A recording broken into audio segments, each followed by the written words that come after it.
94 bahkan yang disebut sebagai Brazil yang bertahan, punya Dunga yang gelandang bertahan, yang bisa melakukan tackling segala macam, mereka masih punya Romario, Bebeto. Sekarang kekuatan terbaik mereka ada di penjaga gawang namanya Alisson, sama ada Marquinhos dan Gabriel, 2 center back. Kalau kekuatannya di penjaga gawang berarti ada di salah dan Dan Brazil itu nggak pernah juara dunia kalau mereka nggak punya real number 9 ya. Jadi nggak punya center forward yang mumpuni. Mereka punya Vava tahun 50-an, mereka punya Romario, mereka punya Ronaldo tahun 7 dan ada Rivaldo dan Ronaldinho. Bahkan tim terbaik Brazil yang menurut saya tahun 2006 pun gagal jadi juara. Jadi saya nggak terlalu yakin. Kemarin lawan Mesir kelihatan sekali Brazil compact defense loh. Jarang sekali Brazil bertahan dengan 9 pemain. Kalaupun Brazil bisa menjadi juara tahun ini, mereka akan membawa pertandingan ini jadi boring game untuk jadi juara ya. Ya kayak Arsenal tahun ini lah ya kira-kira. Tapi saya nggak yakin itu. Ini fans Arsenal kan semuanya nyindir Arsenal juga nih kemarin. Kalau Piala Dunia murni quality ya.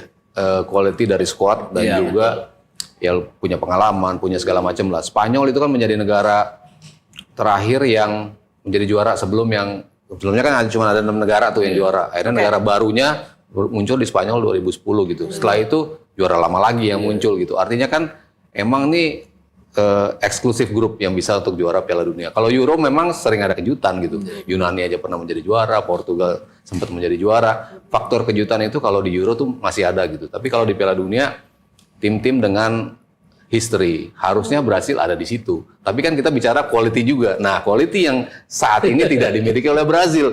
Dari era kita bicara di tengah yang disebutin sama Bung Gita, sekarang siapa tengahnya? Bruno Guimaraes. Maksudnya kualitasnya Newcastle gitu kan. Sementara sebelumnya kualitas Milan, kualitas Madrid, kualitas tim-tim yang terbesar di Eropa gitu. Tapi sekarang majority dari mereka tuh bukan ada di tim-tim besar. Oke, Vinicius ada di depan gitu.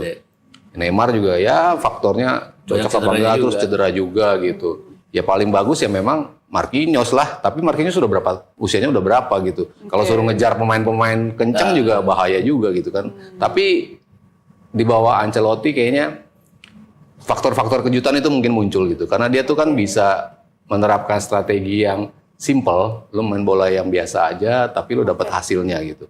Main defensif tadi kayak compact, tiba-tiba transisi lu bikin gol gitu. Nah itu yang gaya-gaya Brazil seperti itu. Akan ada banyak kejutan nantinya termasuk juga bagi negara non-unggulan. Siapa tahu bisa menciptakan kejutan juga dengan format Piala Dunia yang baru 2026 ini ya. Siapa sih kira-kira yang dari non-unggulan itu yang mungkin bisa dikatakan mainnya cukup bisa jadi maksimal di Piala Dunia tahun ini? Saya sih masih menunjuk Maroko. Maroko? Iya, Maroko semifinalis tahun lalu.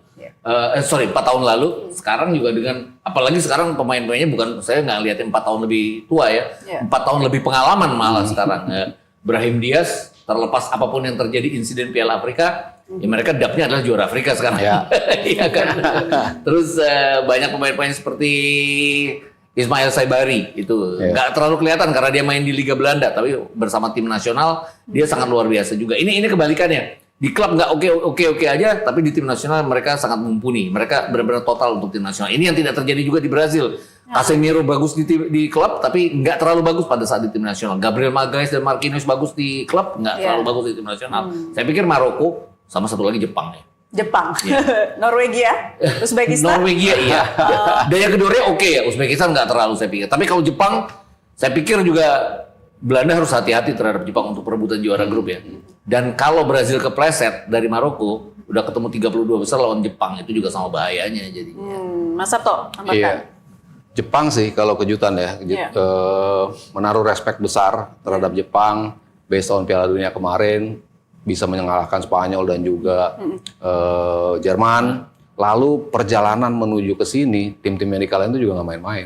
Jerman kalah lagi sama dia, Inggris bisa mereka kalahkan, Brasil juga. Kalah juga. Tim-tim terbaik dunia bisa mereka kalahkan gitu.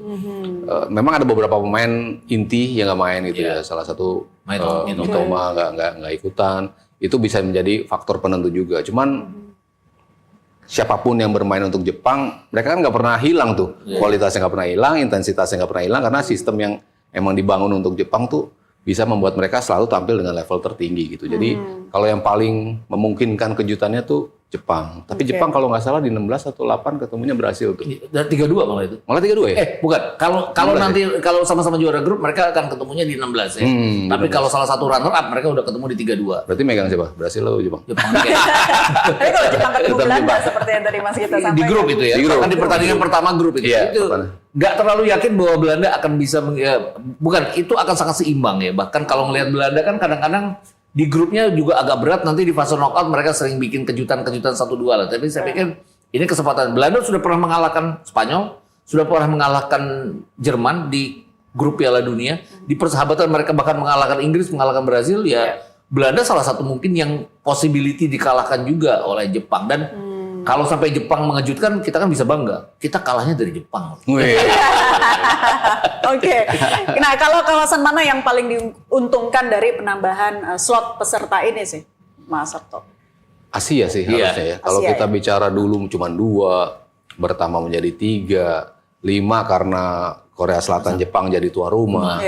Kan maksimal selalu 5 gitu ya. Sekarang kita bisa 8 plus 1, 9 end up-nya kan. Artinya kan berapa? Hampir 10% ya dari total 50 itu cukup akhirnya bertambah cukup banyak gitu. Mengingat negaranya banyak, tapi kuotanya akhirnya bertambah juga.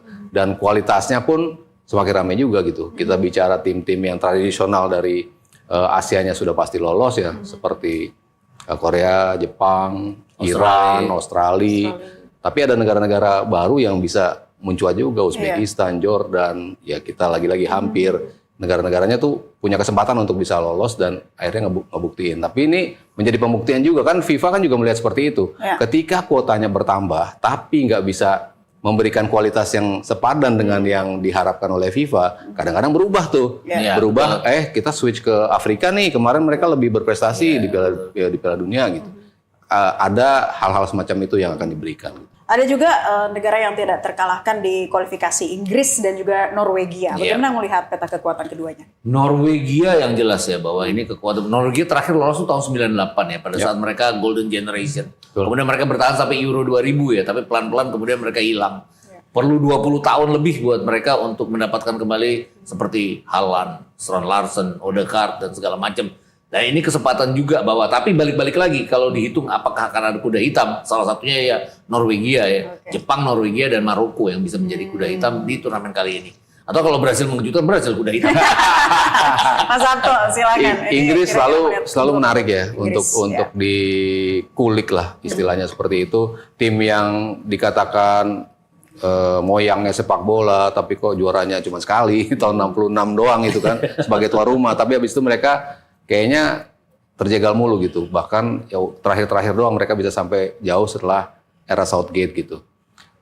Tiap Golden Generation mereka selalu gagal mulu. Nah, jangan-jangan sekarang nih kesempatan yang orang bertanya-tanya, kok yang dipanggil dia sih kok lini tengahnya isinya pemain-pemain bukan klub besar gitu. Jangan-jangan nih ketika bermain dengan lebih kompak dengan pelatih Tuchel yang tahu gimana untuk mendapatkan hasil terbaik, jangan-jangan mereka punya kans untuk melaju jauh gitu. Kalau Norway kebetulan kemarin bawain laga Maroko lawan Norway. Jadi kualitinya Maroko kalau serius bahaya banget ini tim. Norway dibombardir habis satu babak, tapi habis itu pergantian Norway akhirnya gantian ngambil kendali permainan. Faktor Odegaard perannya besar banget. Kalau dia bisa mengendalikan lini tengah, karena depan itu pasti dijaga ketat. Haaland tuh dijaga 2-3 orang, dia susah untuk dapat bola. Gimana caranya pemain lain tuh bisa bantu dia untuk bisa mencetak gol. Saat dia dijaga 3 orang, ada ruang terbuka, siapa yang bisa bantu untuk ngisi spot itu. Seperti Ole Rooney lah ya. Ketika dia dikawal, harus ada lain dong yang cetak gol gitu. Itu yang dialami oleh Norway. Tapi quality wise punya peluang untuk mengejutkan. Terakhir sebelum jeda, masing-masing tim mana yang kira-kira akan bertemu di final? Nggak apa-apa dong. Mentoknya masih sampai semifinal nih pikiran saya. Final. Satu dulu deh. Kayaknya kalau final tahun lalu menarik juga tuh ya. Masuk kejadian lagi. Bisa aja ya. 86 kan juga Jerman Argentina, 90 Jerman Argentina juga. Bisa aja dua tim ketemu lagi di final gitu kan. Kalau ngeliat tracknya tadi, bisa jadi sih terulang seperti itu. Jadi tadi Prancis lawan Argentina. Prancis Argentina. Tapi juaranya Argentina. Juaranya? Prancis, sorry. Argentina lagi. Mas Gita, silakan. Aduh, saya bawa perasaan nih jadinya. Nggak apa-apa dong. Ini tahun 2000. Tanya ya? Enggak. Tahun 2030 kan Piala Dunianya di Iberia ya. Spanyol dan Portugal ya. Saya kok milihnya Spanyol Portugal nih ketemu di final kali ini. Bawa perasaan itu. Jadi Iberian Derby menuju Piala Dunia 2030 yang di Iberia. Makin seru, beberapa jam lagi kita akan tunggu opening seremoninya dari Piala Dunia 2026. Tetaplah bersama kami, Gestur akan kembali sesaat lagi.